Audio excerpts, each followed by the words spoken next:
गली के कुत्ते हो तुम। पता नहीं मैंने क्यों तुमसे शादी की। छूठन खाकर पड़ा रहता है घर में, ये निठल्ला घर जमाई। ओए बेकारी, जा जाकर टॉयलेट साफ कर। और हाँ, फोकट की खाता रहेगा या मेरा जूता भी साफ करेगा। आखिर क्यों एक अमीर बाप ने करवाई अपनी बेटी की शादी एक कंगाल लड़के से, और फिर उस लड़की को अपने फ्यूचर पति से न्यू ईयर का ऐसा तोहफा मिला जिससे उसकी आंखें फटी की फटी रह गईं और अपने पति की सच्चाई जानकर उसके होश उड़ गए।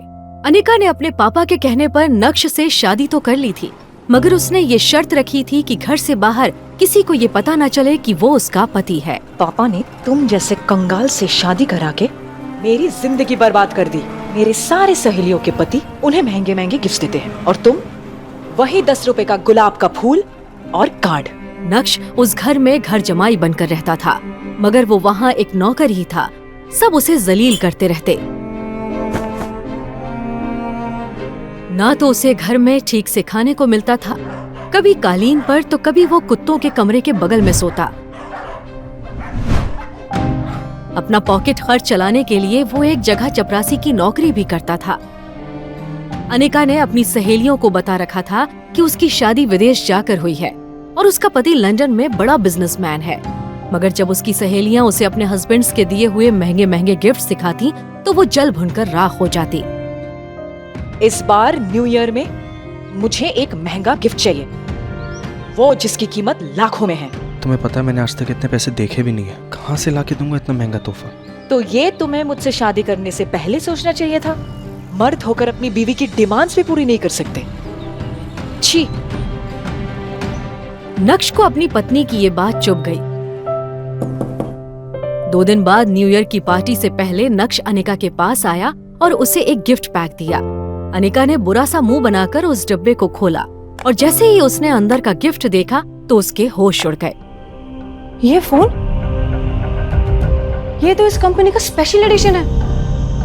इसकी कीमत तो 1 करोड़ है। ये तुम कहाँ से लाए? असल में ये ओरिजिनल नहीं है। हाँ, ये ओरिजिनल नहीं है, बल्कि उसी फोन की कॉपी है। सेम किचन में वो काम होगा, मैं देख। अनिका को नक्श पर थोड़ा शक हुआ क्योंकि वो फोन बिल्कुल असली लग रहा था। तो वो अगले दिन उस कंपनी के शोरूम में गई। वहाँ सेल्स गर्ल ने शनाया को देखते ही कहा, एक्सक्यूज मी मैम, आप मिस्टर भानुशाली की फ्रेंड है? मिस्टर भानुशाली? जी। वो भानुशाली इंडस्ट्रीज के मालिक? यस। पर उन्हें तो आज तक किसी ने नहीं देखा। बड़े बड़े लोग उनसे बात नहीं कर सकते। नहीं, मैं नहीं जानती उसे, पर तुमने ऐसा क्यों पूछा? मैडम, आपके हाथ में ये जो फोन है ये स्पेशल एडिशन है। इसका डिजाइन, ये कटिंग, ये लोगो, ये नकली बनाना इम्पॉसिबल है और इंडिया में कल ही ये दूसरा पीस बिका है जो मिस्टर भानुशाली ने खरीदा है। बट आपके पास ये फोन कहाँ से आया? क्या नक्श ही है मिस्टर भानुशाली या नक्श ने चुराया है ये फोन? कहाँ से आया ये करोड़ों का फोन बेरोजगार नक्श के पास? क्या है नक्श की असलियत? अगर वो इतना अमीर है तो क्यों रहता है अपनी ससुराल में घर जमाई बनकर? ये सब कुछ अब अनिका के दिमाग में चल रहा था, पर उसे विश्वास था कि कुछ न कुछ जुगाड़ करके नक्श ये फोन उसके लिए लाया होगा। कुछ दिन बाद अनिका उस फोन को भूल गई। लो, आ गए शहजादे, नैन मटक्का कर। अभी भी तुम्हारी काम चोरी की बातें हो रही थी यहाँ, समझे? और मम्मी प्लीज, नॉट नाउ। मुझे ऑफिस के लिए लेट हो रहा है। विहान मेरा इंतजार कर रहा है। और तुम देखो, काम चोरी में तो तुम सबसे आगे निकल गए। मैं आज तुम्हें एक आखिरी मौका दे रही हूँ। मेरे साथ ऑफिस चलो और लौटते समय रामनिक भाई की शॉप से मेरा सेट उठा लेना। तुम्हारी वजह से मैं ऑलरेडी लेट हो चुकी हूँ। ये फाइल ले लो। नक्श चित्रा से तो कभी कभी बहस कर लिया करता था, लेकिन वो अपनी वाइफ अनिका से कभी भी जुबान नहीं लड़ाता था। कार से उतरते हुए अनिका ने देखा कि उसके पास बहुत सारी फाइल्स हैं। अगर वो ऑफिस से किसी को बुलाएगी तो इसमें और भी ज्यादा टाइम वेस्ट होगा। इसीलिए उसने नक्श की तरफ देखा और उसे अंदर आने के लिए कहा, ये सब लेकर आओ। अनिका जब अपने कैबिन में पहुंची तो उसका दोस्त और बिजनेस पार्टनर विहान बजाज पहले ही वहां बैठा उसका इंतजार कर रहा था। हाय विहान। यार अनिका, तुम कहाँ रह गई थी? पता है, पिछले 1 घंटे से तुम्हारा इंतजार कर रहा हूँ। I am so sorry. कुछ लोगों की वजह से ना घर से निकलने में देर हो जाती है।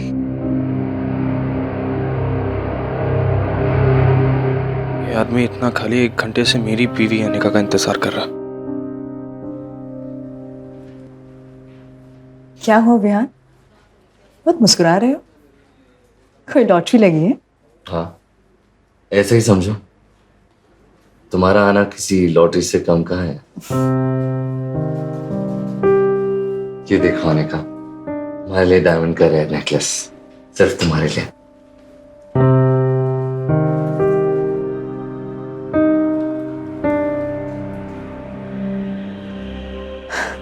वाओ विहान, ये मेरे लिए लाए हो? हाँ, ये तो बहुत सुंदर है। Thank you so much for your gift.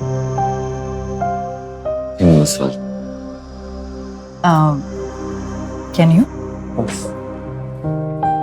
Anika,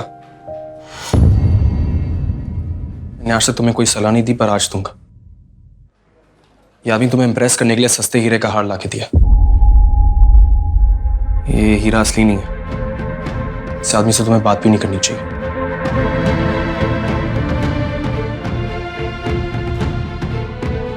मैं वादा करता हूं, एक दिन तुम्हारे लिए असली रेयर डायमंड का हार लाके दूंगा, और इसके लिए जितनी मेहनत करनी पड़ेगी ना, मैं करूंगा।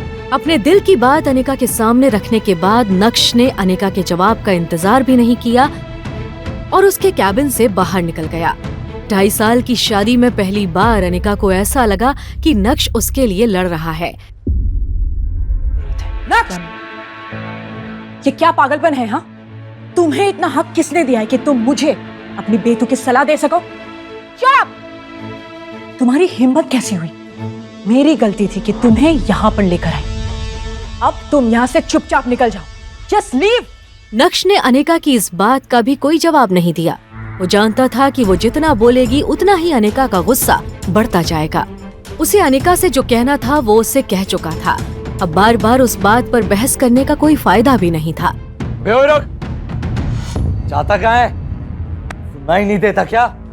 कब से आवाज दे रहा हूँ? बह रहा है क्या? तूने मेरे ही सामने मेरे गिफ्ट का मजाक कैसे उड़ाया? और तू खुद को भी बेच देगा ना, तब भी उस हार को नहीं खरीद पाएगा, समझा? दूसरी बात, तुझे अपनी मार्केट वैल्यू पता होनी चाहिए। 0, डब्बा गुल। साले घर जमाई। नक्श अभी भी सबके सामने हंगामा करने के मूड में नहीं था, लेकिन जब कोई आपकी खामोशी का फायदा उठाने लगे तो बोलना जरूरी हो जाता है। पहली बात, जो पीछे खड़ी है ये मेरी बीवी है। दूसरी बात, मेरी बीवी को तुम जैसे इंसान से गिफ्ट्स लेने की जरूरत नहीं है। मैं उसे खुद लाकर दे सकता हूं। तो नहीं, ढोंगी दिखावा बंद कर। और हाँ, तीसरी बात, जब जेब में नोट ना हो तो चिल्लर बजाकर दिखावा नहीं करते।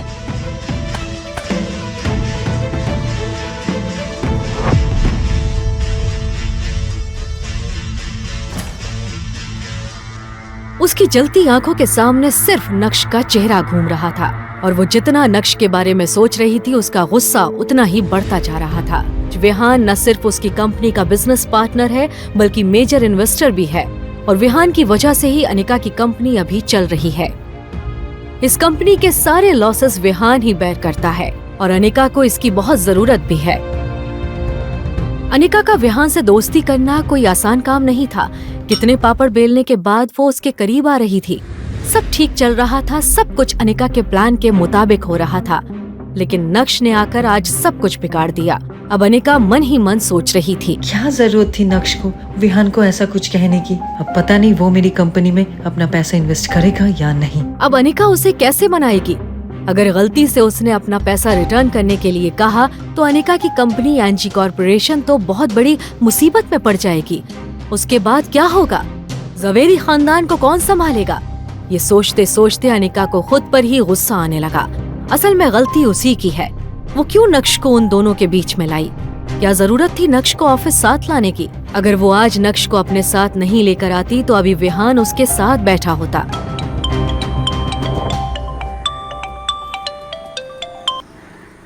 यस मिस्टर भानुशाली, मैं भी आप ही को कॉल करने वाला था। मैं जानता हूँ आपने ही मुझे किसी काम के लिए कॉल किया। आज मैंने तुम्हारी मीटिंग एक खास इंसान से फिक्स की है। एड्रेस मैसेज कर दिया है और मैं चाहता हूँ कि तुम एक बार उनसे मिल लो। ठीक है, मुझे किसी से मिलने में कोई तकलीफ नहीं है, लेकिन उसके पहले आपको मेरी 2 शर्तें पूरी करनी पड़ेगी। सबसे पहला ये कि मुझे आज के आज एक रेयर डायमंड नेकलेस चाहिए, और दूसरी मैं आपको मैसेज करता हूँ।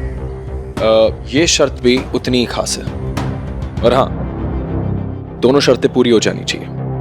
Okay. Golden park society. Golden park society Surat ही की नहीं बल्कि गुजरात की सबसे लग्जूरियस सोसाइटीज में से एक थी। फटीचर कहाँ गुस्सा चला रहा है?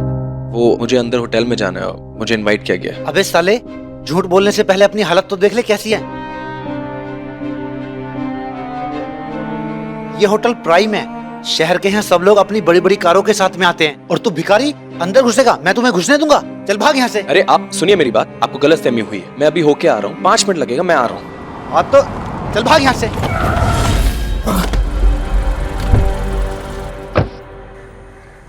ये सब क्या हो रहा है? वो भी होटल के गेट पे। पता नहीं ऐसा करने से होटल की रेपुटेशन कितनी खराब होती है। देखिए ना सर, ये फटीचर पता नहीं कहाँ अंदर गुस्सा चला रहा है। मैंने हटाया तो हट नहीं रहा है। अरे नक्श सर, आप? सर मुझे माफ कर दीजिए, मुझे पता नहीं था कि आप हैं, नहीं तो मैं खुद आपको रिसीव करने आता। अपने मालिक को एक गरीब फटीचर के सामने ऐसे गिड़गिड़ाता हुआ देख वो गार्ड भी हैरान था कि क्यों इतना अमीर आदमी एक गरीब को सर कह रहा है। क्या नक्श सच में एक अमीर आदमी है? तो वो क्यों ऐसे गरीबों की तरह रह रहा है?